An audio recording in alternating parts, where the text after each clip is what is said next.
What's up, my little napkins? Welcome back to the channel. We finally have some good ProRevenge stories, so let's get right into it. He punched me over a fender bender. I destroyed his life.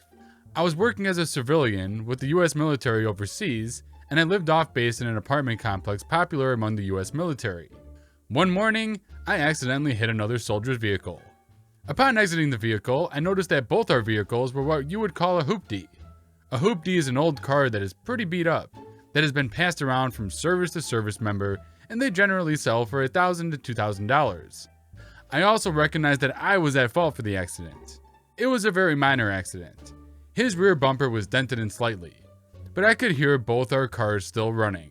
I approached the driver who had already gotten out, and he was in uniform, and I apologized and said that if it was alright with him, I'd like to negotiate a payment that I will pay him in cash, and we don't involve the authorities. I wanted to keep this simple. I'll be honest, the incident was so minor, I honestly expected him to say, "Nah man, it's good." But even if he wanted some money, I'd have paid him. I have always been of the opinion that if you have a fender bender and can negotiate agreeable terms between both the parties, it's best not to involve insurance/police. He told me he wanted to call the police. I said we could call the police, or we could go to the base together, and I could give him $300. He said that wasn't enough, so I upped my offer to $500. He proceeded to punch me in the face. It was a sucker punch. He got into his car and took off, and in the process nearly ran me over. Now I had a black box in my car which recorded everything.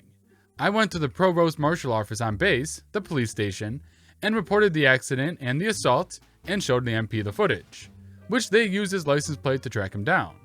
I was also asked if I wanted to involve the local authorities, press criminal charges off base. Honestly, I felt like the soldier would learn his lesson if I just let the UMCJ, the military court basically, handle this. And I said not at this time, as I was told it was an option. The end result was the soldier in question got 60 days of extra duty, reduction in rank, and forfeited a portion of his paycheck. Essentially, if he dealt with that, this would have been the end of the whole ordeal. Honestly, at this point, I assumed our little ordeal was over. Well, a few days after his punishment was decided on, which was not long after the incident itself, I was in the commissary, the grocery store on base, shopping, when the soldier who assaulted me saw me and began to insult me. I told him he needed to calm down, that he should learn his lesson. He told me I was a pussy who didn't know how to take a punch. I reminded him that I held back on destroying his life. He told me he's already been punished and I can't touch him again. He left me be. A store employee witnessed the entire encounter, and I got the employee's details and reported this interaction to his command. His commander told me that he had been ordered to not interact with me and would take action. His commander also recommended I involve the local authorities since the soldier obviously isn't learning his lesson. So I did. I contacted an attorney. The attorney was unsure if we could successfully sue the soldier and said he would need a cash payment to take the case. Honestly, I was mad, and I wanted to teach this guy a lesson. I agreed. It was not cheap. To keep the story short, we ended up in a court off base. We presented our evidence. The soldier in question had decided to represent himself. Several times in court, he had outbursts. The judge ended up granting me a judgment of approximately $50,000. When the judgment was given, the soldier called the judge a son of a bitch, and that the army would cover for him. So the judge changed his judgment to $80,000. And the judge then asked me if I wanted to press charges against this soldier in criminal court. Honestly, it was obvious this guy wasn't going to learn a lesson. I told the judge I wanted to pursue criminal charges in addition to the judgment. My lawyer later advised me that if I ever wanted to see the money, I should pursue an international hold. With my judgment, it's likely a judge would grant me an international hold. An international hold is basically where the soldier would not be allowed to leave the country until I was paid my $80,000. Also, he told me that according to the agreement between the US military and the host country, the US military would honor the international hold. Basically, the US military would not protect him or move him out of the country to avoid punishment. Honestly, by this point, I had paid my lawyer thousands of dollars. And I honestly didn't feel like paying thousands of dollars and getting nothing for it. So I said yes, I want to go forward with the international hold. About a month later, the international hold was granted, and the US military was informed of this. 2 months after that, the criminal case was over, and the soldier was sentenced to 90 days in jail. By this point, the soldier had been moved onto the base into his barracks by his commander. I remember the day I was informed the MPs handed him over to the local authorities to begin his 90-day jail sentence. Did I mention he still owed me $80,000? I heard nothing for a year, and then one day I got a call from his commander. His commander wants me to make a statement in regards to the case. I go in and make the statement. During the statement, I found out the US military was in the process of chaptering the soldier out of the US military. The commander also informed me that he was close to coming up with the money to pay me so he could have the international hold lifted. The commander also asked me if my lawyer will be willing to make a statement. I contacted my lawyer, who also made a statement about the facts of the case. A few weeks later, his ex-wife contacted me. When all this started, I knew he was married. I guess his ex-wife decided to divorce him. He informed me that her ex-husband had the money and needed the details on how to pay me. I provided her the details, and a few days later I got the payment and contacted his ex-wife to inform her that I had been paid. She then asked me to send a receipt so he could have the international hold lifted and return to the States. I asked her how he got the money. She said he maxed out his credits and also had family help out. Also during this conversation, I had found out the Army had chaptered him out of the military. I sent her the receipt, and that was the last I ever heard from his side. I took his $80,000 and bought myself a brand new car, and used the rest of the money to put down on an investment property. Ooh, and just to think, this soldier would have actually made $500 if he wasn't such an a-hole. And now he's out $80,000. Revenge is sweet. Let's move on to the next story. This next story is titled, "Lay off a third of the team and expect us to work harder?" We'll see about that. So this happened sometime in the 2010s, somewhere in the UK. That's all I'm revealing. I worked for a medium-sized PLC in a small team that worked with the sales department getting quotes. I had previously worked in another team in a different department in the same company as well. So to set the scene, the company had recently had some issues where regulators and senior management were either oblivious to the damage they were doing or didn't care. They were trying to save costs, but going about it all the wrong way. So my team consists of 6 members and a manager. We were fairly busy and often helped out on other teams as well, and they would in turn help us. This is important for later. So we were all called into a meeting without warning and told that due to declining work tickets, they were laying 2 of us off. They did say that 2 people were safe, the manager and his sidekick. They made us reapply for our jobs, including doing a test, following the letter of the law on redundancy, which had nothing to do with our roles. It also became apparent during the process that the company flat out lied, or at the very minimum manipulated the data used to come up with their conclusion of falling ticket numbers. They dropped by 13 from year 1 to year 3. Bear in mind that it was a total of several thousand tickets a year.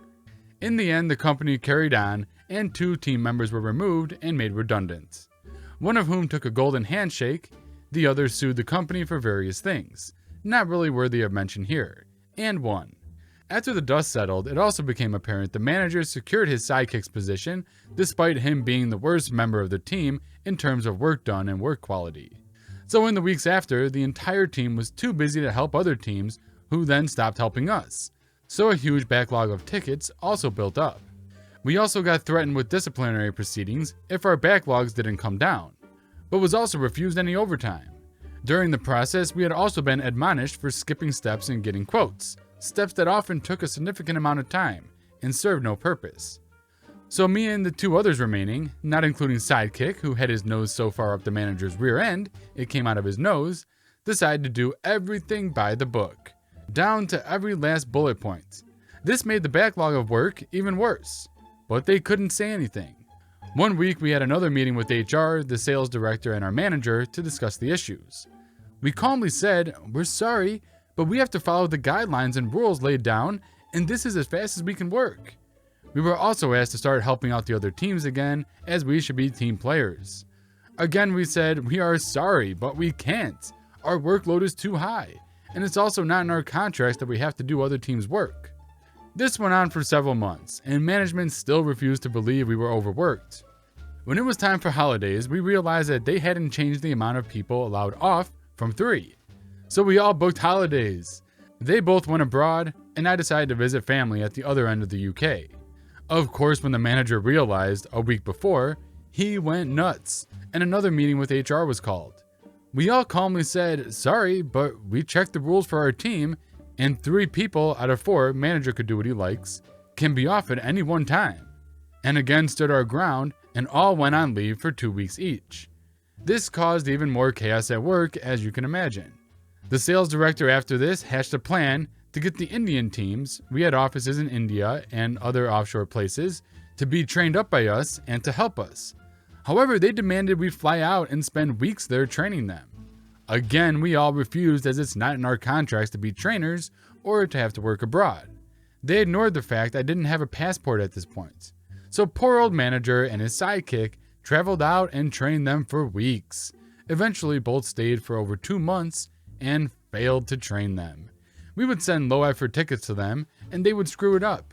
And we would simply say, sorry, to fix this, we need to do it again.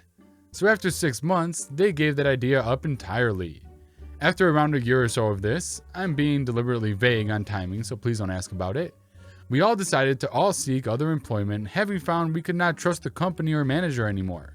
And we all found roles elsewhere within a week of each other, so all handed our 4-week notices, again to the letter of our employment contracts, and were due to all leave on the same day. Now the female member of the team was a very learned person, and she revealed in all our contracts any documentation we create is ours, and we can do with it how we wish when we leave. So we hatched a plan. In the final week we're there, we all move our digital stuff to one location, including all the manuals and cheat sheets for our previous team. They both did the same with their previous positions within the company. On our final day, we bring in our own external drives, and with IT's help, download and remove all documentation and deleted the copies on the company's systems. We all said our goodbyes, and at the end of the day, quite happily told our manager what we had done. He exploded and demanded it back, and we calmly told him no, according to the letter of our contracts. This, waving the drives at him, is ours, and we choose to remove it with us. We were later told by friends who remained that our sales director had a fit because now no one was doing quotes for him. Gladly, we all had great new places and keep in touch. Alright you guys, that brings us to the end of this episode. If you enjoyed these stories, smash that like button and subscribe for future videos just like this one. And I'll see you guys in the next video.